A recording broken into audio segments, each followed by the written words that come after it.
Feeding your puppy can be overwhelming. Are you sure you're doing it right? Hi, I'm Dr. Bolu and I'm Butternut Box's resident vet. Won't you save me, Dr. B? Fussy eaters are more than you think. Some breeds, like Labradors, want to eat everything in sight. And some breeds, it might actually be genetic that they might be fussy. The nutritional team at Butternut have been doing a lot of fantastic research and found that Cockapoos and Poodle type breeds might be more genetically predisposed to being fussy. So,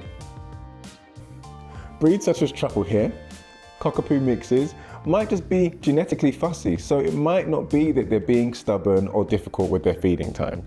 Isn't that right, Truffle? Apart from genetics, there's 4 other reasons as to why your fussy dog might not eat. Number 1, it could be their diet. How are you storing it? Are you storing it in a clean container? Is it fresh? Speaking of cleanliness, what's their bowl like? Are you cleaning out their bowl regularly? Is it dirty when you're putting in the food? That could make the taste change. Number 3 is the time and routine. Are you feeding at the same time every day, morning and night, or frequent and often?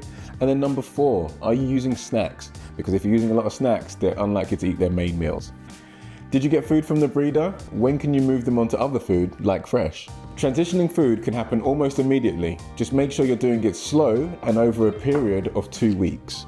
So that means taking the old food that you have and mixing it in with the new food. So at a ratio of 80 to 20%, then 70 to 30, 60 to 40, 50 to 50, gradually moving on to the new food. This is important so that your pet doesn't get an upset stomach and so that you keep them comfortable through the transitioning process. Are you unsure of how much food you should be feeding your puppy? Well, the official calculation is quite complex and that's what we use in practice. But the Butternut Box team have a lovely way of working out this calculation for you. When you sign up, you put in your dog's weight, their age and their activity levels, and it does all the hard work and gives you the amount that they need.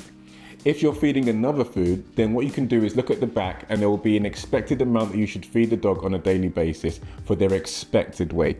And then you can split that up throughout the day. Do you know what the best food for your pup is? It can be difficult because there's so many different foods on the market, but what's most important is that you're feeding them a nutritionally complete diet.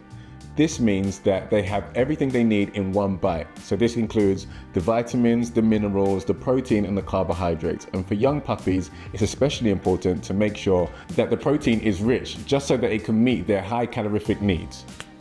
When do you switch your puppy from puppy food to adult food? Difficult question, I know.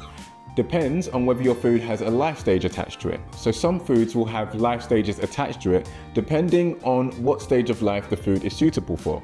But Butternut is good for all life stages. So you can continue feeding them the puppy food right the way through to adulthood. You just have to change it depending on their activity levels. And like I said before, the Butternut Box team do all the hard work for you.